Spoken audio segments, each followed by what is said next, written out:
What's going on, everybody? Curtis Wilkerson and Andrew Ellis here with the Pot at the Palace post-game show following Arkansas's 82-57 win over UCA down at Simmons Bank Arena in North Little Rock. Hey, I tell you what, Arkansas did not have a Dew Thero today. Probably could have, but he's still a little bit under the weather. But they didn't have to use him because they didn't need him. No Thero, no problem. UCA is not very good, but it didn't matter that you didn't have your best player. That's always a good sign. It was just kind of a feel-good win for Arkansas. John Rothstein called UCA's time of death with like 4 minutes remaining. The young guns got to play a little bit down the stretch, and for the most part, outside of fouling three-point shooters too much, Arkansas did not play with their food. So, Andrew, your initial thoughts on just a nice win for the Razorbacks? They moved to 9-2 on the year. I liked it. I enjoyed it. I enjoyed watching it. And there's something to be said about just doing what you're supposed to do. This is what was supposed to happen in this game. And I appreciate Arkansas for making it clear very early on that this is what was going to happen, that there was not a moment throughout this game where we were like, oh, it's going to be a little bit of a weird performance. Oh, they're going to win, but is it going to look good? Like, They got it done real quickly. I mean, it's probably the best first half Arkansas has played all year, which isn't saying much. They like to get going in the second half. But Curtis, a lot of what we do here at Inside Arkansas is try and tell people what this means, And I've thought about this a lot. I don't think everything has to mean something. Like sometimes good things can just happen. And it's cool and you can appreciate it, but it doesn't have to mean anything. So I'm not going to lie to you guys and come array and be like, you know what? I feel like Arkansas really found something here or found something there. There were plenty of good things that happened. Absolutely. But here's what I really liked, Curtis. One, like I said, Arkansas, you said, didn't play with their food. We didn't have to wonder if they were going to play well in this game. Arkansas settled into a nice little 3-point shooting, like consistency thing where they make about 9 a game.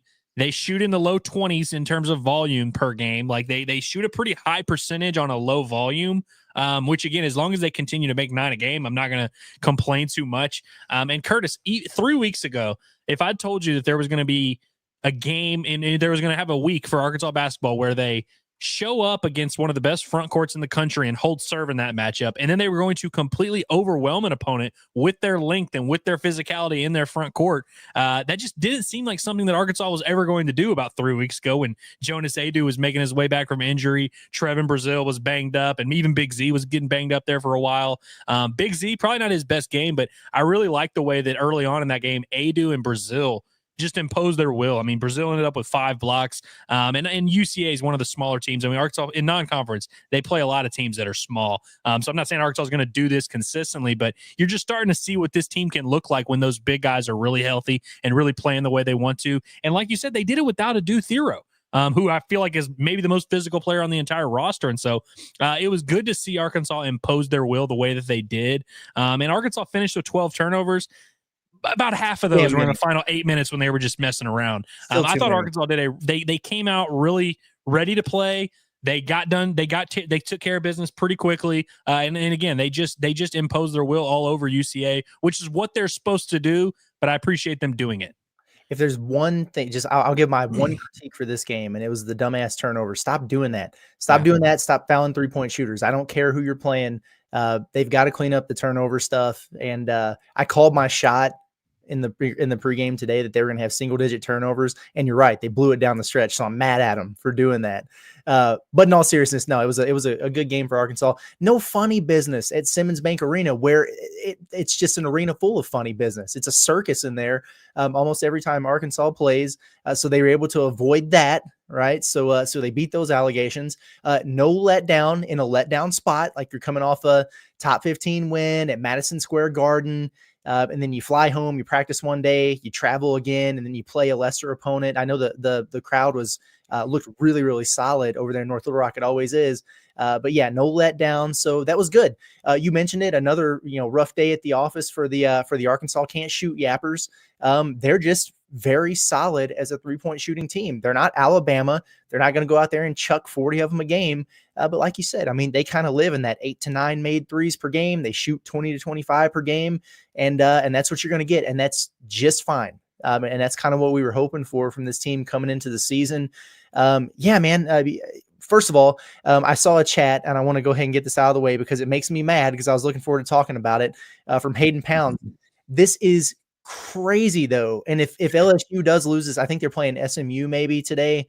If they break this streak, I'm going to be pissed at them. 70 straight wins for SEC teams is absolutely bonkers, man. That's crazy. This league is absolutely freaking loaded, which is why we felt a little bit of sense of urgency, right? Coming into this week on, man, like Arkansas has got to get a little meat on the bone here with the resume. They got to start showing, they got to start passing that eye test, right? And so what did they do this week? They get the huge win over Michigan. That kind of puts people on notice, like, oh, okay, so this is what these guys are capable of. And then they play a lesser opponent and they blow them out, wire to wire win. Really good week for Arkansas.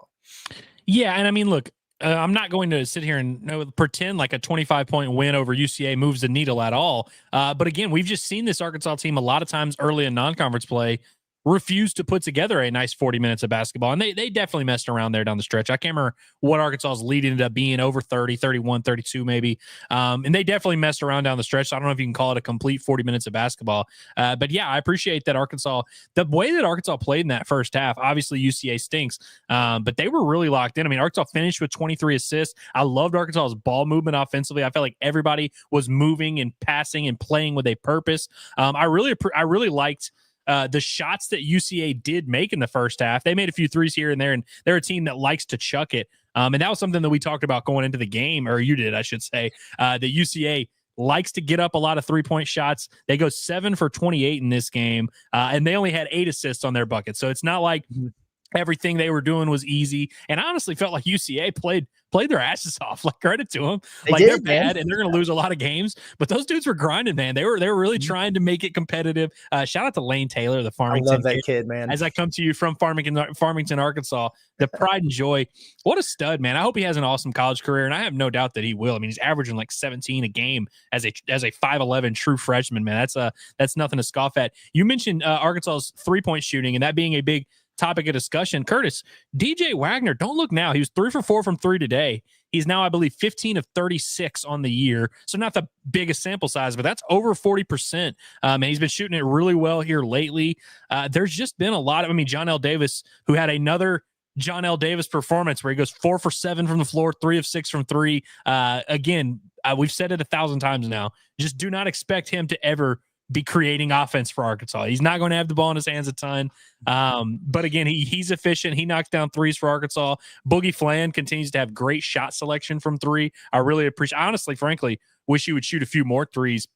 But I just felt like you see a lot of these players in the rotation who are kind of starting to come into their own and settle into their roles. Even John L. Davis, whose role we may not agree with and we may not love, even he is starting to excel in his role and really appreciate it. DJ Wagner seems like he just knows the exact right time to start taking over for Arkansas offensively. And I can't believe we went this long, nearly 9 minutes, without talking about Boogie Fland, who, again, we talk about him a lot. He's a very good freshman, very talented guy. I feel like sometimes he plays so well that we almost like don't even talk about him because it's not worth it. We all know he's good. Did they leave him in there late to try and get a double-double? He ends up with 9 assists, 16 points, 9 assists. Teammates let him down. Like make a shot, he passes you the ball. Yeah, you shot 60% for the game. Like make one more shot to get that man his double-double. He deserved it. I saw Hutch tweet out. He was like, okay, there's like 16 minutes left to play. Boogie Flan has 6 assists. His glass ceiling has been 7 this year. He's hit 7 times. Mm-hmm. And then he gets to 9. And I remember looking at it, and there's like, it was the under 4 timeout. And I'm like, okay, they absolutely have to get this dude the assist. And I think they did, because you're right. They didn't take him out until there's like 30 seconds left. Come on now. You got to get that man the double-double. That would have been electric. I thought Big Z had it with a 3 there in the final few minutes. He bricked it home. By the way, only 1 turnover for Boogie Fland as well. And he's had a few of those games. Every now and then he'll mix in like a 7 assist, 4 turnover type of game. But like his turnovers are not really crazy or anything for a true freshman, especially who has the ball in his hands as much as he can. Man, it's really hard to complain about anything that young man is doing. DJ Wagner with a pretty quiet 6 assists. I believe 5 of those came in the first half. Now, he also had 3 of Arkansas's 6 turnovers in the first 30 minutes. So he was turning it over here and there. But again, I just look around this roster and I see a lot of guys who are playing better and better. And again, coming into their role, Trevin Brazile, man, we were so blown away by how awesome he was the other night. I thought he did a good job building on that performance. Ends up with 5 blocks, 11 points, 7 rebounds. There's just a lot of guys on this roster that you feel pretty good about. This is the kind of game you needed to keep that positive momentum going. Because what have we been asking out of this team? We just want to see some progress. We just want to know you're moving in the right direction. The Michigan game was obviously a much more clear example of that, but I felt like this game was a nice confidence builder, and you continue that forward progression. Yeah, it was really good, man. I mean, shout out to Trevin Brazile for just becoming a factor on the defensive end of the floor in terms of being versatile, being switchable, being aggressive. Yeah, I mean, I absolutely love that stat line. He earned the start. And it would have been hard to find a place to put him in there because, the other guys who've been in your lineup have been playing so well. Like, you can't take Thero out if he's healthy. But if there's a silver lining to him being sick and not being able to play, it's that you could reward Trevin for it's like positive reinforcement for doing the things that they've been asking you to do. And I loved it. You're right, man. It was just a very solid stacking of games for Trevin. I mean, 11.7 rebounds. You mentioned the 5 blocks. Hell, I'd take that from Trevin Brazile every single game. I mean, that was really good work. Jonas Adu, he's getting close, man. He's getting very close to being back to 100%. Some of the things that were missing for him was just finishing ability. It seems like even the jump hooks were falling short and everything. Not in this game. He goes 6 for 6. He has 13 points, starting to finish above the rim. So that explosion is coming back. He was rim running, like beating the defense down the floor a couple times for buckets. So that tells you he's starting to get into shape. And then, my goodness, he's right-handed, but when he goes left hand over the right shoulder, it's smooth in there. And it just changes that dynamic for Arkansas so much. Really thought he looked good in there. Probably the best that he has looked, even though I thought he was really, really good against Michigan as well. Hell, Carter Knox. And one of the things that I mentioned in the pregame was you've got like 3 more opportunities, 2 now, for guys like Carter Knox and Billy Richmond to really just start settling in, figure out what your role is, embrace it, get as much confidence as possible, because Arkansas's got to have those guys being factors, just contributors once they get an SEC play. Really nice bounce back for Carter. We talked about it before we got on the show, but 14 points in this game. He knocks down another 3, played pretty physical in there, had an and one. And then I didn't see it coming when he drove baseline and bodied that poor kid. But I love to see it. And then, Billy Richmond, a little bit quieter, only 4 points in this game. I thought he was really good in the second half, man. He was active on the boards, finishing around the rim a little bit. He struggled for the last couple games and felt like he started to put some things together. And between the two of them, you got, 40 minutes of play, and you got 18 points out of them. You got 9 rebounds of them. That's all you need from those guys in their roles, at this point in the season. So really, man, up and down across the board, I was happy to see it. And you mentioned John L. Davis too. And you're right. Like it's so strange how his game has evolved from Florida Atlantic to Arkansas. But at least he's starting to hunt the 3 now. At least he's starting to hunt it a little bit. Like, if you're going to take, only 7 shots in the game, but 6 of them are threes, I'm okay with it, because he's got a pretty shooting stroke. And I'm just pretty pleased with today. Like you said, it doesn't have to mean anything other than we didn't have a Saturday that sucked, and I will allow that. I'll accept it. Yeah, you mentioned John L. Davis and him hunting the threes, and we view his role as like a lesser, because it's less than we expected. We expected him to be much more featured in the shot creation and ball handling for this Arkansas offense. But you think about this Arkansas team, and as much as we love their 3-point shot selection and kind of what they've been doing from 3, for a team that's a low volume 3-point shooting team, having a guy out there that's gonna, he had 6 today. He's gonna have a lot of games where he's 4 for 7, 5 for 8, or whatever. You need that volume from John L. Davis. So you need him kind of hunting that and being the, I guess, overqualified spot up shooter. Speaking of guys who can make threes, Carter Knox, who made another one today, he had 21 points against Maryland East Shore, which, I think that's, you want to talk about games that don't mean anything, you can just go ahead and throw that tape out. I feel like anything that happened in that Maryland East Shore game, you can pretty much throw away. But in that moment, we kind of did hey, was this a turning point for Carter Knox? And clearly it wasn't. But I do think, the other day he got in for, I guess, what it was, like 12 minutes. He has 5 points, makes both of his shots. I feel like today felt like more of an actual turning point. I'm not saying that Carter Knox is now all of a sudden evolved into the 5-star and he's going to be a huge feature for what Arkansas does.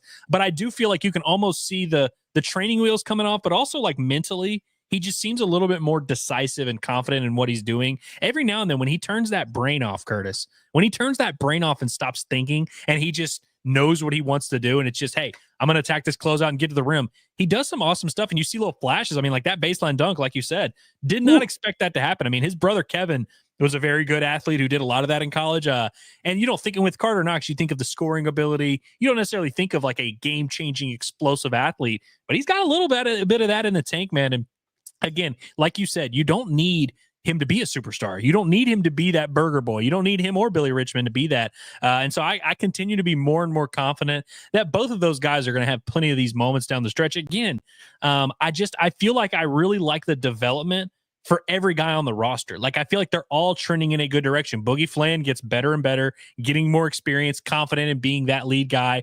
Even John L. Davis likes his role a little bit. DJ Wagner, we've talked about. Adu Thero, who didn't play, you feel good about him. Adu, I feel a lot better about. Adu, by the way, one thing I think he doesn't get enough credit for, because we knew he was an all-SEC defender. We knew he was a talented big guy that was going to give Arkansas some presence physically.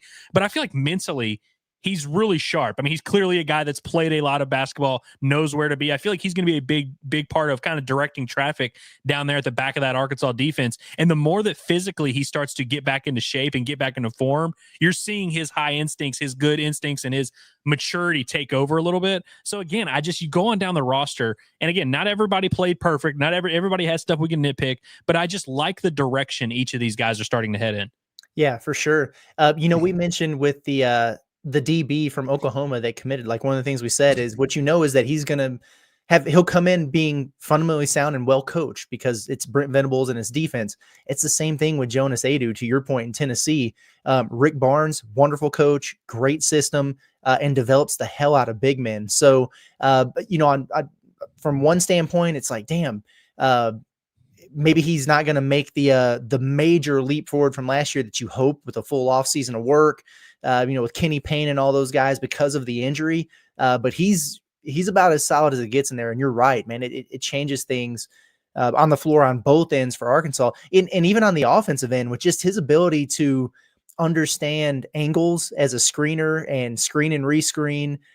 He can short roll into open space. Like some of those guys just become creatures of habit of like, okay, I screen, I turn, I roll hard to the basket. He reads the defense and reads the situation, and he plays well off of his guards. Him and DJ Wagner are already starting to develop some really good rapport. They had a nice pick and roll and DJ, he's so good turning the corner and getting downhill that sometimes he's just like has tunnel vision for the rim, but had a nice little pocket pass in there to Adu for a dunk. And they had, and this is my favorite play of the game. A lot of people have mentioned Arkansas's 23 assists, which is really good. Where they had a possession late in the first half where they had just 5 dribbles, but there were 10 passes, and it finished with a DJ Wagner paint touch and a lob to Adu for a wide open dunk. Woo, that was pretty. That's the kind of stuff that gets an old coach going, man. Love to see that. And I thought outside of, like in the second half, you're messing around, having a little bit of fun, but throughout the actual flow of the game, I thought the ball movement was really, really sharp for Arkansas. And I thought they were flying around defensively almost too much because they kept flying into shooters. But yeah, it was a nice work, good game. The one guy, I guess, from today that you would like to see get going a little bit is Big Z, right? But we know that he's coming back from that ankle injury. I think for the most important thing for him was just getting him back out there, on the floor. And, sometimes you just got to have a cardio game, man, to get back into the swing of things. Played 15 minutes, I think. Is that right? Where's he at on this thing? Yeah, 15 minutes in this game. Missed all of his shots. And he was he really wanted to get some threes up, like you could tell.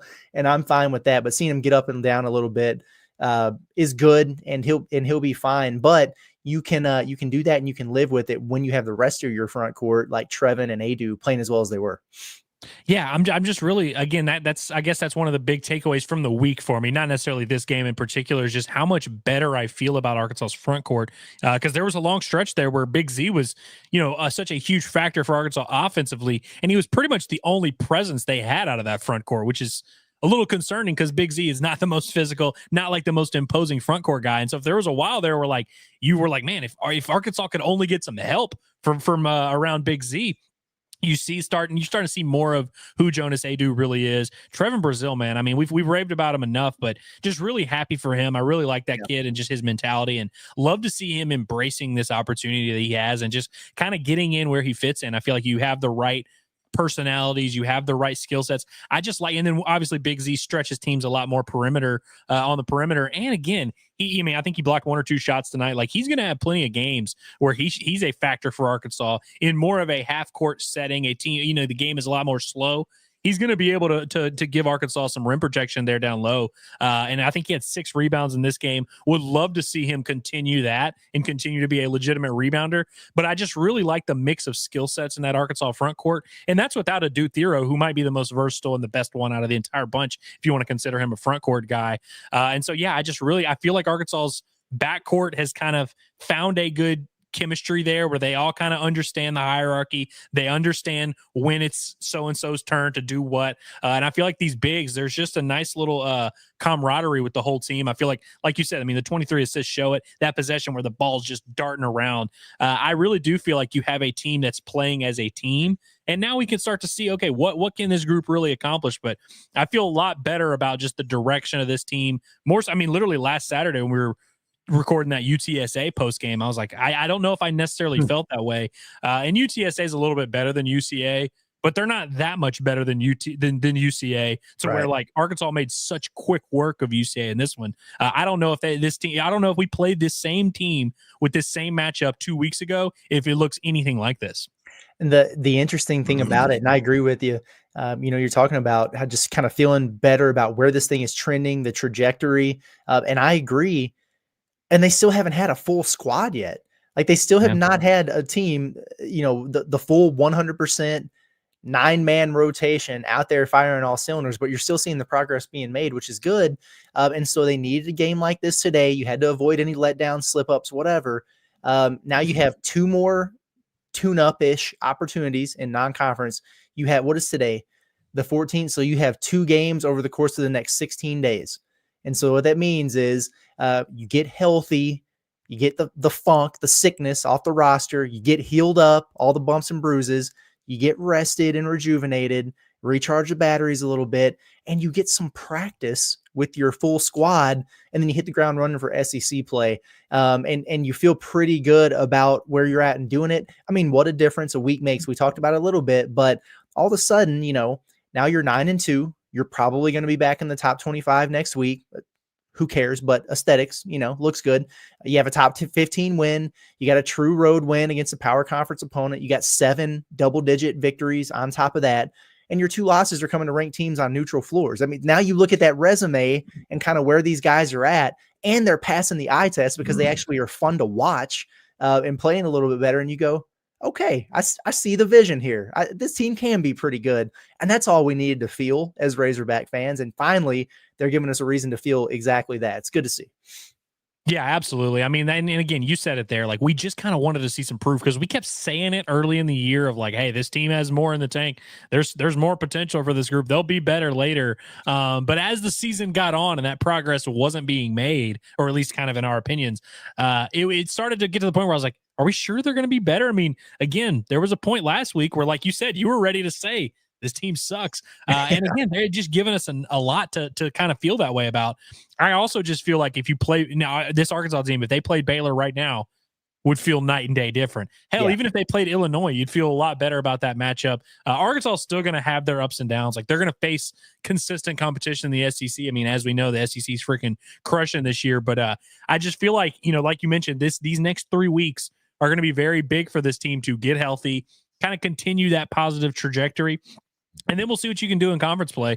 But I feel like this team is a lot more equipped to head into a situation like the SEC, definitely than they did even last week. But definitely if you look back to 2-3 weeks ago, I just really don't think this team, this team needed to go through the stretches that they went through, is what I'm saying.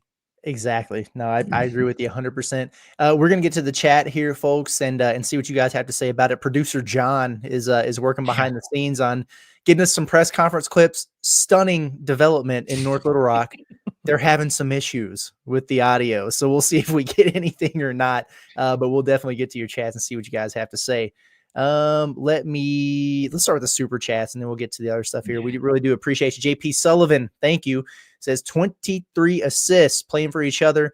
We passed the eye test tonight as a team, son. Appreciate my brothers at Inside Arkansas. Well, we appreciate you too, man. And yeah, it's I know we just kind of finished talking about exactly that, but you're right. 23 assists means that ball was moving.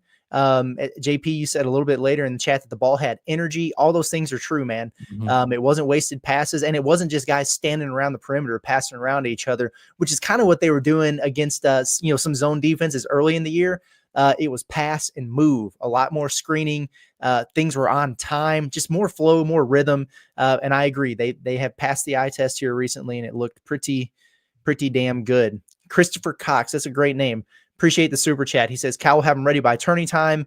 Enjoy these next couple of cupcakes and get rested and healthy for Tennessee. Yeah, how about that? Is Tennessee still going to be number one when Arkansas faces them? I don't know. I had Illinois beating them today. I don't know if it's happening or not, but yeah, they're good. Anybody who was at Madison Square Garden saw a little bit of Tennessee in person before Arkansas, Michigan. It's going to get real on the road.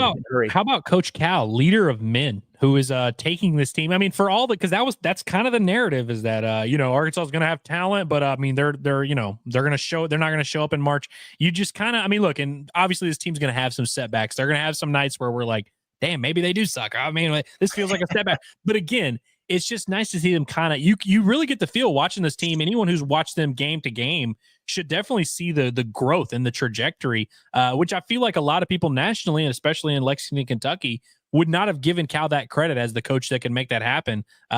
Turns out he's letting that chalk talk a little bit. Yeah. Leader of men.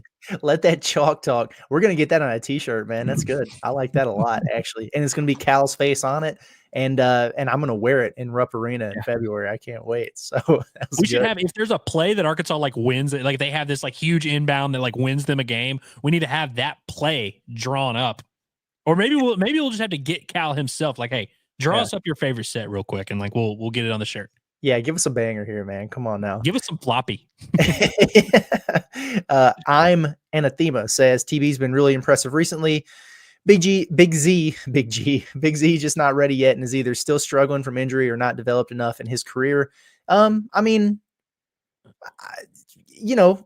I agree on TB. Obviously, we've talked about him quite a bit. I don't know about the Big Z not ready yet thing. I think he's just a unique player. I mean, he can develop all he wants to, but he's still going to be 7'2", 250 pounds. He's not going to be the most limber guy.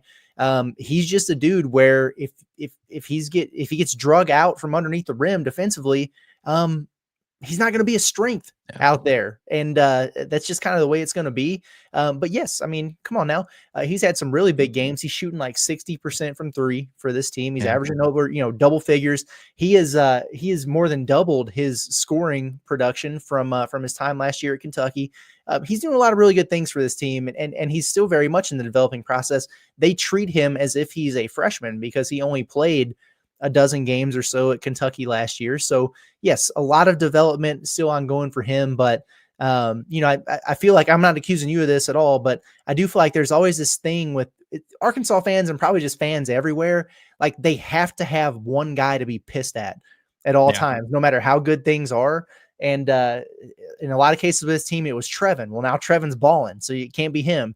And then it's, John L. Davis. Well, now he's getting double figures every night, so it can't be him. And so now it's Big Z's turn to get that for a little bit. Need him to be better. He's still got work to do, but I think he's been a net positive for Arkansas for sure. Yeah, he's definitely had some good moments. I definitely think it's one of those things. I don't think it's a concern of whether or not he can play at this level or any of that.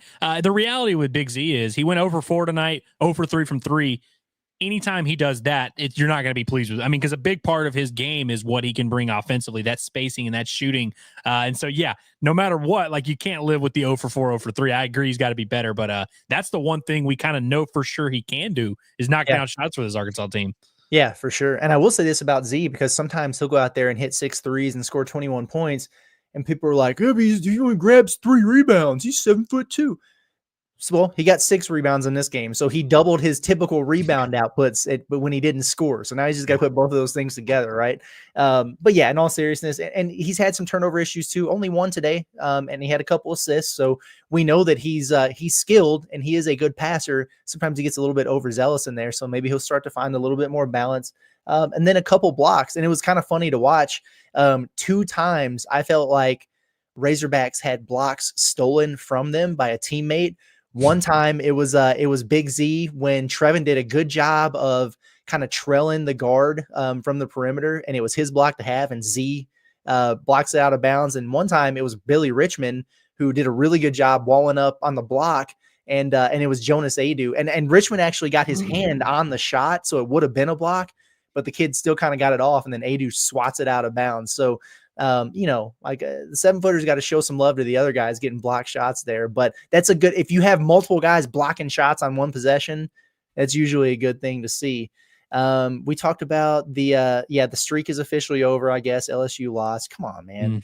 What's wrong with y'all? Let's go. Max says need 3J, and 3J is going to become a thing. It's too easy. And if he's going to be a 40% 3-point shooter, then we're just going to have to roll with it. Needs to exhaust the rest of his eligibility in a Hog uniform. And I guess it was after the Michigan game where we talked about this, Andrew, because somebody said, if he keeps playing like this, is this a dude who could sneak into the back end of the first round? I mean, if he continues to make 3 threes a game at 40% and be your best defender and get you 6 assists per game, yeah. But do I think he's going to do that? Probably not. But yeah, I mean, we'll see. I would imagine his name will pop up on some of those mock drafts, second round and stuff like that. But he does, man, strike me. And we're not going to see many of these types of guys in this era of college basketball anymore, but just a really, really good 4-year college basketball player. I would love nothing more than to see a senior DJ Wagner at Arkansas. I just don't think it's going to happen. Yeah, I was going to say, I don't know if you can get both. I don't know if you can get 3J Wagner and get 3-year Wagner. I don't think both of those things are I think because again, coming into the preseason, Curtis, one of the big question marks with him was, is he actually going to be a consistent shooter? If the answer to that question is yes, I think NBA teams are going to have a hard time not giving him a real look. And honestly, man, like the kid is on track to earning that, and so you want to see him do that. But yeah, I think he's going to be one of those guys to watch where maybe he goes through a cold stretch here. He needs to have a strategic cold stretch. That's what Cal needs to do here. And I also feel like, I mean, I guess we should just say the quiet part out loud. He's not going to be coming back to school for free. Let's just say that he's not coming back to school for free. But again, if depending on how this roster shakes out, we'll see at the end of the year. We'll have that conversation, but it might end up being a worthwhile expense for Arkansas. Yeah, no doubt about it, man. Yeah, God, I know we mentioned this. Grant Patrick said, I've been waiting for the Carter Knox poster, and my goodness, was that beautiful. Yeah, that was something. And because he does this thing where, and a lot of times it's in transition, where he's almost got that like bull in the china shop kind of mentality, where he tries to do a little Euro or a little step through or whatever. Then he runs into 3 defenders and just kind of throws something up. And a lot of times it goes in or he gets fouled, but it's not like the most graceful or smooth. But yeah, him driving that thing baseline and exploding up and dunking over the top of a guy. That's why he's a 5-star, and that's why he was a McDonald's All-American. It's pops like that. And so, yeah, I mean, hell, sign me up for more of that in the future. I like this from Hogface, who was once a hater on YouTube, like all the time, a hater. Really? And then at one point I noticed that he made a comment on one of the mailbags and was like, it's kind of like, you know what? I hate on Inside Arkansas, but you're all right. So, okay, I appreciate that. But he says Inside Arkansas has no life.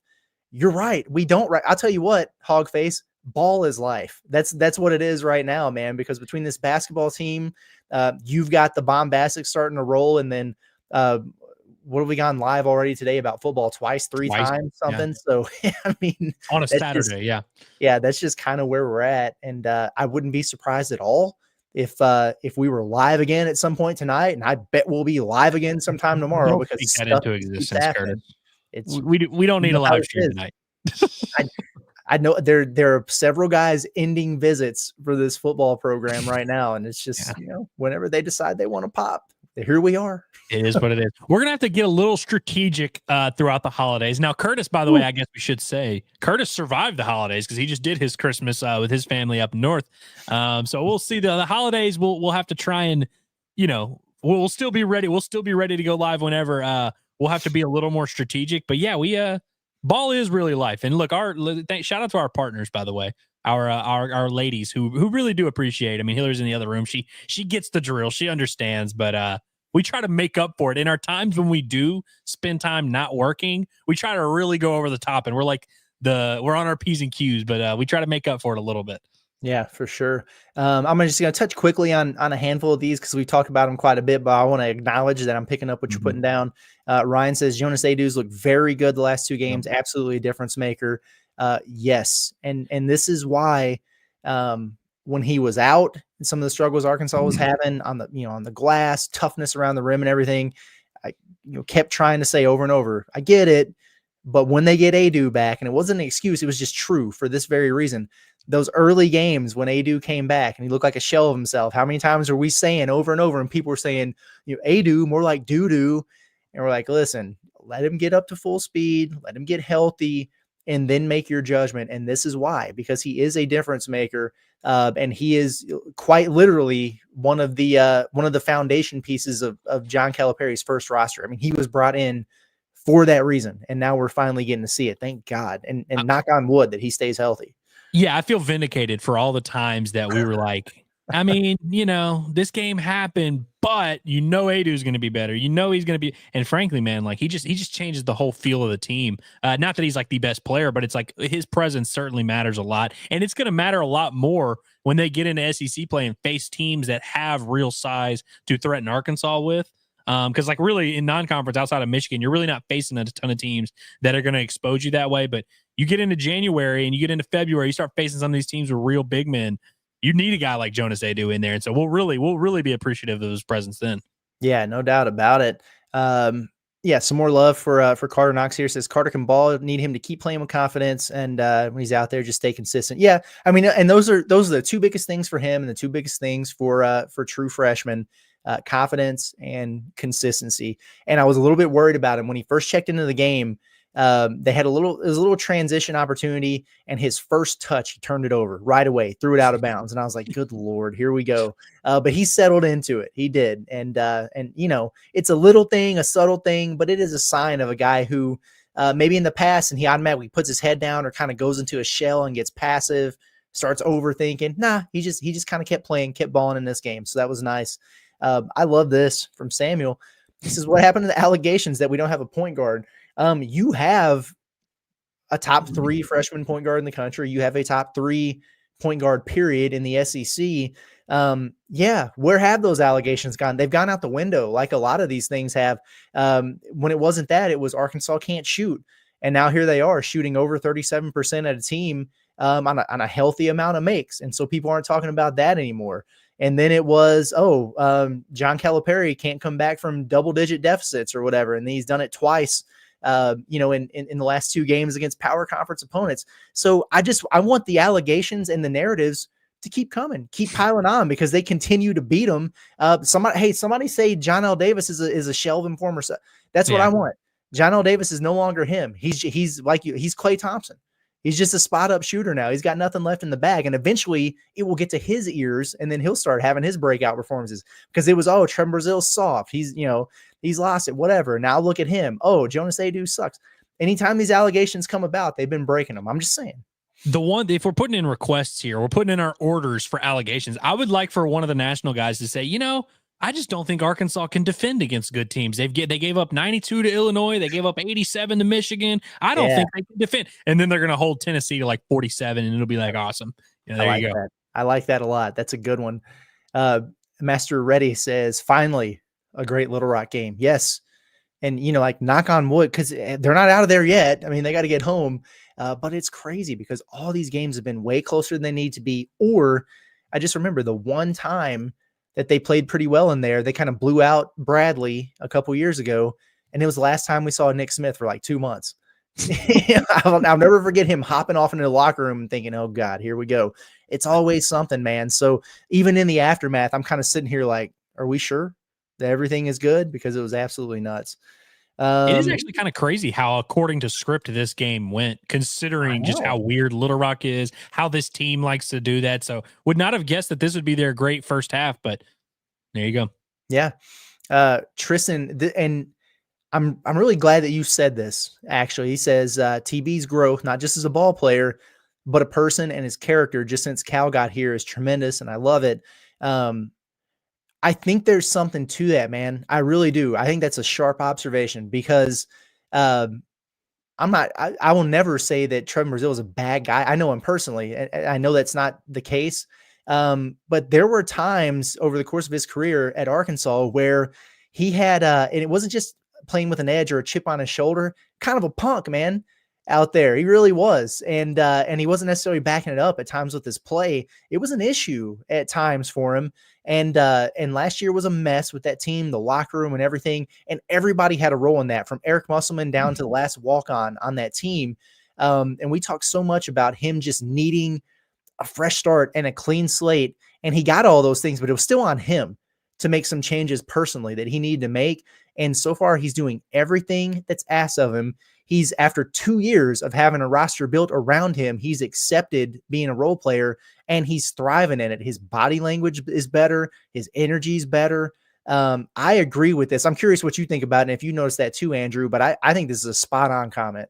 100%. I could not agree more. And Curtis, you touched on it there, kind of the changing of the role. Just let's go back into time 2 years ago. Trevor Brazile, now he obviously this is when he tore his ACL, but before that, we're talking about a guy that we were all viewing as a unanimous draft pick, potentially a first round pick. He gets banged up. That's a huge setback. That's a lot of adversity to overcome.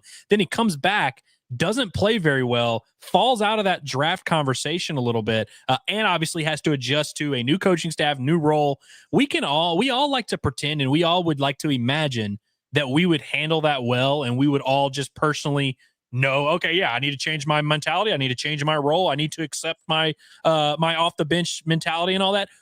I don't know, me personally, especially when I was 20 years old, not a shot in hell I would have handled that. I would have been sitting there like, you're telling me I need to come off the bench? I was a first rounder 2 years ago. Just give me the ball and let me cook. I would have probably had that mentality. I know there's a lot of basketball players that you've been around or that you've covered that probably wouldn't have handled those things as well. Frankly, last year was just a tough year for everyone. Nobody really would have handled that well.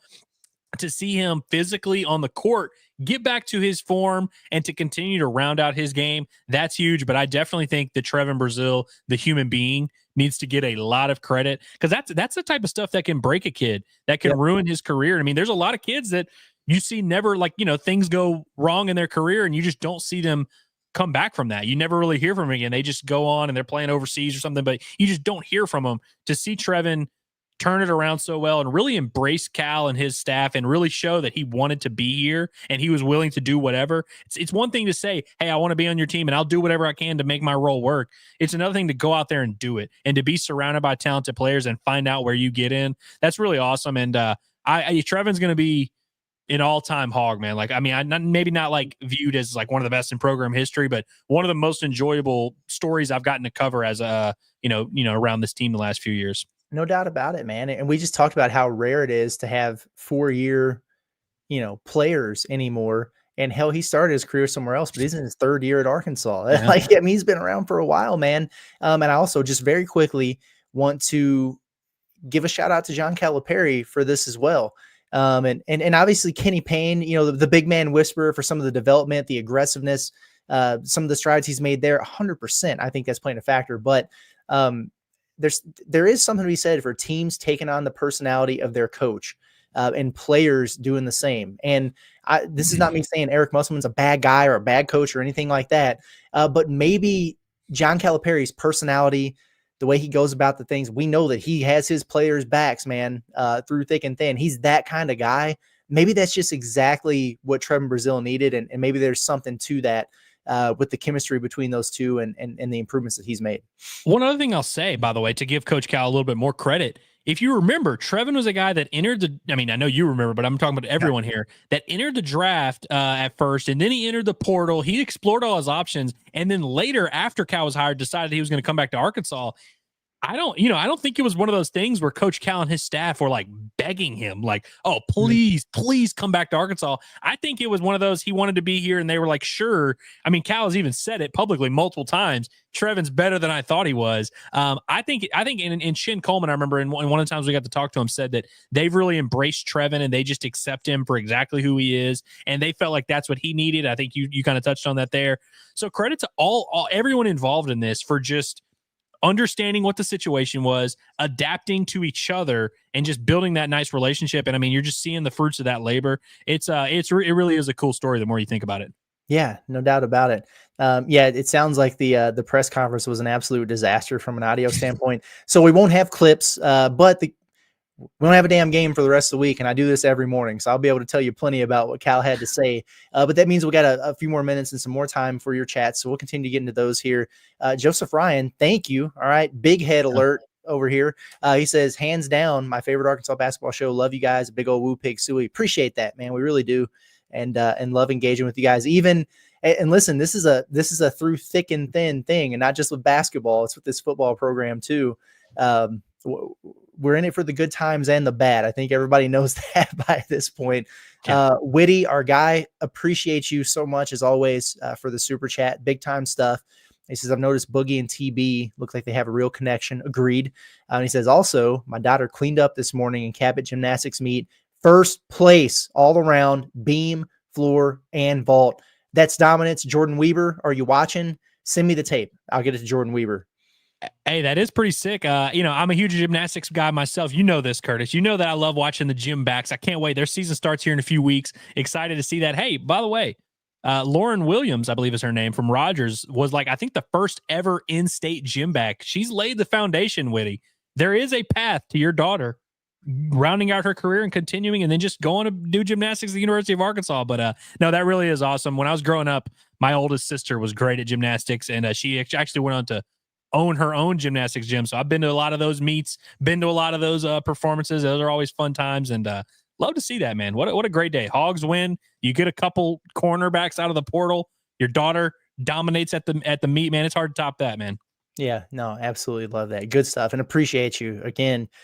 Samuel says, have you two seen what Cal said on the postgame show yet? Look at Matt Jones' recent tweet and John's retweet. No, because we've been talking to you guys instead of doing that. But then, as I understand it, the press conference thing didn't work. So I don't know. Leave it to Matt Jones to be able to have access to what nobody in Arkansas does. It's the radio show. So apparently he said it on the radio show. I have the tweet pulled up. Okay, good. Perfect. John Calipari said the Razorbacks will play in Chicago on Thanksgiving Day, 2025. He said he can't announce the opponent yet, quote, but it's ridiculous. That game, my guess, will be 6 million will watch, which would be the highest rated game in the regular season in the last 20 years. Duke, like, who is he referencing? Who is Arkansas playing in Chicago on Thanksgiving? I don't know. USC? I don't know. I mean, we know they're playing Baylor again, but I actually think that would be in Fayetteville. And I don't think that would qualify as like the game that the entire country is going to be watching. Right. Fairly certain they're playing Gonzaga, but I think the intent is for that to kind of be a home and home type thing. I don't know. But that might qualify, actually. You know, like that, like Arkansas Gonzaga on Thanksgiving Day. Yeah. But I don't know. 6 million's optimistic regardless. Did you say Chicago though? Yeah, I don't know. That would be a little weird. Hell, start it there. I don't care. That's awesome, dude. I'm intrigued. I don't even care. But yeah, I'm intrigued. Yeah, very UConn, cool. Okay. I see a lot of people saying UConn, and maybe that makes sense. Ooh, buddy. Yeah, that would be fun. Malik Thomas and Darius Acuff out there just balling on them boys. Thanksgiving in Chi-Town, man. I might have to take you. Kansas City didn't do enough to get me out of my out of the state, but I think Chicago might be able to do it. Yeah, we'll grab a little deep dish. We'll do a Pot at the Palace live from the Bean. It's all good, man. Giordano's, yeah, it'll be good. Thank you, Samuel, for bringing that to our attention there. So I was like, how the hell does Matt Jones have this press conference and nobody else does? Okay, good. Yeah, which, by the way, we do have one clip. We do. A 1:19 clip. I don't know what all he says in this, but John said that was the one that he got before the Zoom crashed. Well, do we want to hear what Cal had to say about coming out hot? Yeah, just play it. Let's see what happens. Terrific practice yesterday in Fayetteville. We had a terrific practice. Our shoot around today was one of our better shoot arounds. So I felt good coming into the game. The only thing that happens to this team at times, you stretch it out and we get a little arrogant. And then all of a sudden we give up a three, we foul a 3-point shooter, we give up a layup, we miss 2 shots, we turn it over. And we've all seen it.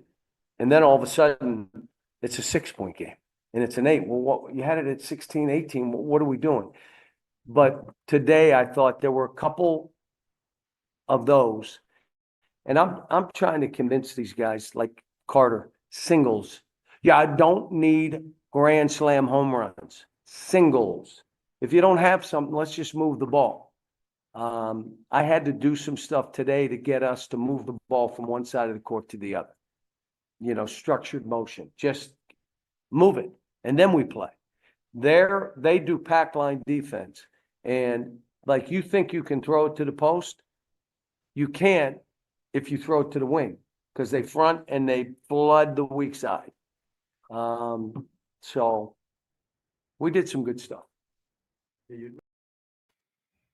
Okay. All right. Fair enough. He almost got into a little bit of nuanced chalk talk there with the pack line defense and needing the reversals to get the post entries. I wish he would have kept going, but he stopped himself. he likes to do that where he's like, you know what? I got to keep the narrative going. I want to let these little idiots think that I don't know ball, think that I genuinely, like Coach Calipari, that I don't know ball. I like that. You know what? We have a trend here on this show where we talk and we give our thoughts on the game and we don't hear from Coach Cal. And then when we play the Cal clips, he pretty much recaps kind of what we said.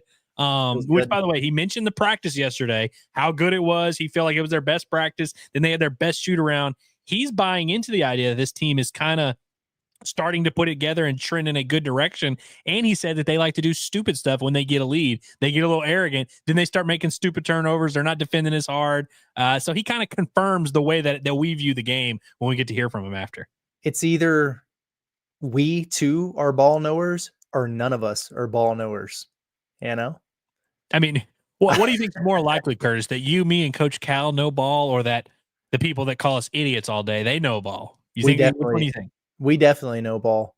I mean, me and Coach Cal I'm not saying we were sitting beside each other at Bob's celebration yesterday, but we were on the same row with nobody in between us. And I just felt like our brains connected and it was just one large basketball full of knowledge. It felt good, man.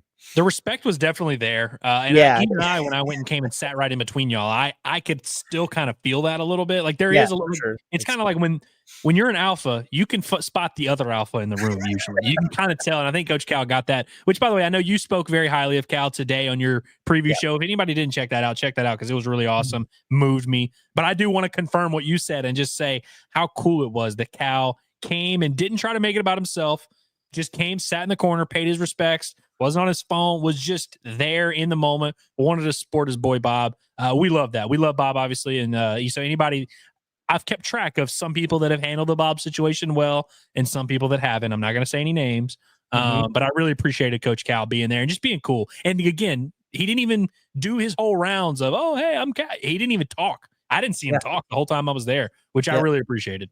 Yeah, very respectful. Stayed from start to finish. That was cool. And yes, Phil, Nolan did attend, and Nolan gave a speech, and it was electric. Really, really cool, man. That boy Nolan can project his voice still to this day. I mean, by the way, he had someone there that he was not getting around super great, obviously. I mean, he's easy getting up there. So he kind of walked his way up there gingerly, and I'm kind of thinking, man, how's this going to go?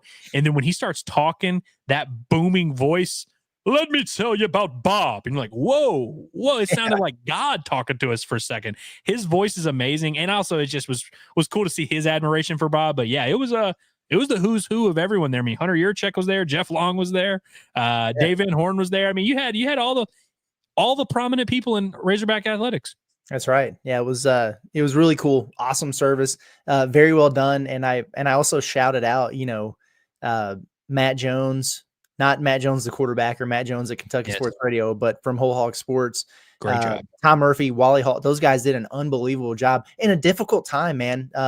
Losing a brother like that, and really did a lot of legwork and putting it together, that service, and it was awesome. So really, really cool. And they did I thought a fantastic job of representing a great man.